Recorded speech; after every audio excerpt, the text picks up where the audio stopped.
Donc, dans une première partie, nous allons voir l'avènement des médias de masse face aux crises politiques de 1881 à 1944. Dans une première sous-partie, nous verrons le développement de la presse et l'enracinement républicain. Le nombre de journaux augmente à partir de la loi du 29 juillet 1981 mettant en place la liberté de la presse. Donc ça, c'est vraiment une date à retenir. Parmi les journaux les plus lus, dominent Le Petit Journal et Le Petit Parisien. Alors pourquoi ce succès de la presse quotidienne? Donc je vous l'ai déjà dit, premièrement, il y a la progression de l'instruction primaire qui développe la lecture et la connaissance du français, mais il y a aussi des améliorations techniques. Donc pour vous donner quelques exemples précis, par exemple en 1845, il y a la mise au point aux États-Unis de la rotative qui permet d'imprimer en plus grande quantité et de manière moins coûteuse les journaux. On peut retenir aussi la date de 1890, donc c'est l'invention de la simili-gravure qui permet de reproduire en noir et blanc les photographies et donc qui permet d'illustrer les articles. Et on peut aussi retenir, alors là c'est dans le désordre, mais en 1835, l'apparition des agences de presse avec la première initiative de Charles Havas. Donc ces agences permettent la collecte des informations, y compris de l'étranger. Et cependant, cette liberté de la presse n'est pas sans conséquences. La presse d'opinion, jouant un rôle politique croissant, donc par exemple la presse anti-républicaine, est à l'origine de crises, notamment pendant les débuts du régime républicain. Une des crises qui met le plus en avant le rôle de la presse dans la formation de l'opinion publique, c'est l'affaire Dreyfus.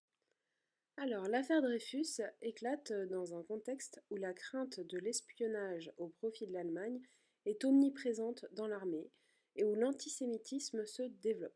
Donc en effet, il y a le succès de La France juive de Drummond, donc c'est l'ouvrage de Drummond, publié en 1886, qui montre l'émergence d'un mouvement antisémite assez fort.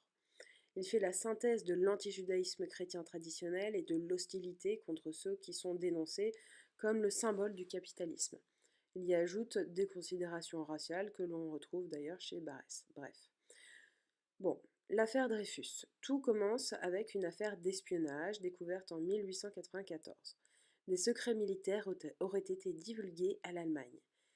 C'est vers le seul officier juif de l'état-major que se portent les accusations, à savoir Alfred Dreyfus, capitaine originaire de Mulhouse, brillant officier et polytechnicien. Donc, il est en effet rentré dans l'armée en 1892, à l'époque où dans l'armée les monarchistes catholiques sont encore nombreux. Alors, son procès est assez particulier. Il est jugé à huis clos sur la base d'un dossier secret, dont l'existence est révélée plus tard à la famille Dreyfus. Et lors de ce huis clos, il est jugé coupable à l'unanimité en décembre 1894. Il est condamné à la prison à perpétuité. Très rapidement après le procès, la famille Dreyfus se mobilise et entame des démarches officielles pour prouver l'innocence d'Alfred Dreyfus. La famille affirme que les preuves sont faibles. Cette affaire devient un sujet quotidien de la presse pendant plus d'un an. Un sénateur alsacien, Schröer-Kästner, que vous pouvez retrouver dans votre manuel, il me semble, informé des doutes sur la culpabilité de Dreyfus, demande publiquement en 1897 une révision du procès, d'autant plus que des soupçons très sérieux se portent sur un autre officier à savoir Esterházy, qui est finalement acquitté par un conseil de guerre. La presse d'opinion se saisit alors de l'affaire, en particulier au sommet de la crise politique en 1897-1898. La famille de Dreyfus réussit à convaincre des personnalités comme Georges Clemenceau que les preuves sont faibles. Évidemment, vous connaissez Émile Zola, devant le déni de justice, publié en janvier 1898, J'accuse, dans l'Aurore, donc c'est le quotidien de Clemenceau, une lettre ouverte au président de la République. Il prouve ainsi le rôle de la presse dans la mobilisation politique. Le journal se vend à plus de 200 000 exemplaires et cette lettre déclenche un duel entre d'une part la presse dreyfusarde souhaitant une révision du procès afin de réparer l'erreur judiciaire au nom de la justice et de la vérité, et d'autre part la presse anti-dreyfusarde qui estime nécessaire de défendre l'armée. Les hebdomadaires illustrés sont publiés et diffusent des caricatures créant un véritable mouvement d'opinion publique de masse. La presse anti-Dreyfusarde, donc il y a plus de 80% des titres, je vous le rappelle, contribue à enraciner des stéréotypes antisémites au sein de la population. Et donc on va notamment avoir La Cocarde de Barès ou La Libre Parole de Drummond, qui sont deux revues qui vont participer hautement à cette diffusion de l'idée anti-Dreyfusarde. On va avoir également des journaux républicains comme l'Écho de Paris ou l'Éclair. Donc je vous renvoie à votre document 3, page 135, où vous pouvez avoir un aperçu de la presse d'information et d'opinion à cette époque.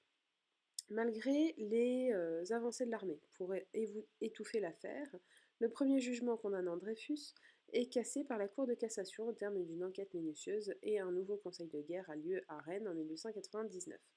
Contre toute attente, Dreyfus est condamné une nouvelle fois à 10 ans de travaux forcés, avec toutefois circonstances atténuantes. Épuisé par sa déportation, de 4 années quand même, Dreyfus accepte la grâce présidentielle accordée par le président Émile Loubet en 1899.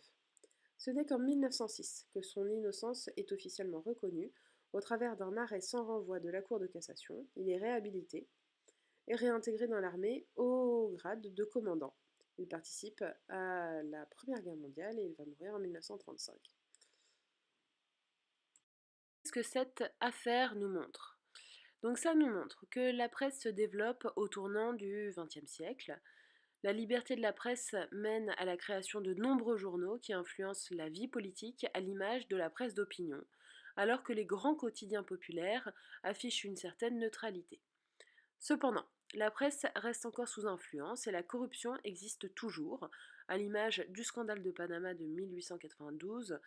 Donc il y a des députés et des journalistes influents qui sont accusés d'avoir été corrompus et ils auraient permis à la compagnie du canal de Panama d'obtenir des mesures en lui évitant la faillite, comme d'émettre des emprunts auprès de la population, auprès du public. Et donc ce scandale de Panama pose la question de l'indépendance de la presse quand même vis-à-vis des milieux d'affaires et donc c'est toujours une liberté de la presse qui est en débat. Dans notre grand B, nous allons voir que la presse est sous contrôle pendant la Première Guerre mondiale. Donc la liberté de la presse est remise en cause pendant la Première Guerre mondiale. En France, en 1914, 312 journaux sont publiés chaque jour. En conséquence, ils sont soumis à une censure importante de la part de l'État. D'une part, la République a besoin de contrôler les informations sur les opérations militaires pour les garder secrètes, et d'autre part, elle utilise la presse comme moyen de propagande afin de contrôler l'opinion publique en période de guerre pour soutenir le moral des troupes. Mais tout d'abord, je vous demande de regarder le document 1, page 135. Donc un ton nouveau dans la presse. Donc c'est un extrait du Canard enchaîné. Donc le Canard enchaîné, c'est un journal satirique fondé en 1915 par Maurice et Jeanne Maréchal. Et pour préserver son indépendance, ça c'est assez particulier, il refuse toute publicité. Le ton de cet éditorial est humoristique et nettement ironique. L'auteur utilise des antiphrases, du comique et des jeux de mots pour souligner et pour dénoncer la censure et le bourrage de crâne, en tentant de ne pas tomber eux non plus sous le coup de la censure en pleine guerre. L'expression de bourrage de crâne est une expression véhiculée par les soldats de la Première Guerre mondiale pour désigner le décalage entre les discours lus dans les médias et la réalité ardue vécue sur le front. Les journaux mettent en avant le patriotisme et développent une certaine haine à l'égard de l'ennemi. Cet engagement est critiqué dans l'après-guerre et voit la presse d'être moins consultée et à de nombreux journaux de disparaître. Donc il y a près de la moitié des journaux qui vont disparaître. Pour parer à cette vision censurée, les soldats rédigent des journaux de tranchées, et de même, un journal plus libéré est créé, à savoir le fameux Canard enchaîné, même s'il ne doit pas nuire à l'État et qu'il a un petit peu peur de la censure. Nous voici à la fin de la vidéo concernant la séance 1. Le but n'était pas de tout prendre en note, j'espère que vous ne l'avez pas fait, mais de bien comprendre la relation entre médias et opinion publique, notamment concernant l'affaire Dreyfus. Je vous invite à lire votre manuel, page 134, c'est C'est la version beaucoup plus synthétique de ce que nous venons de voir.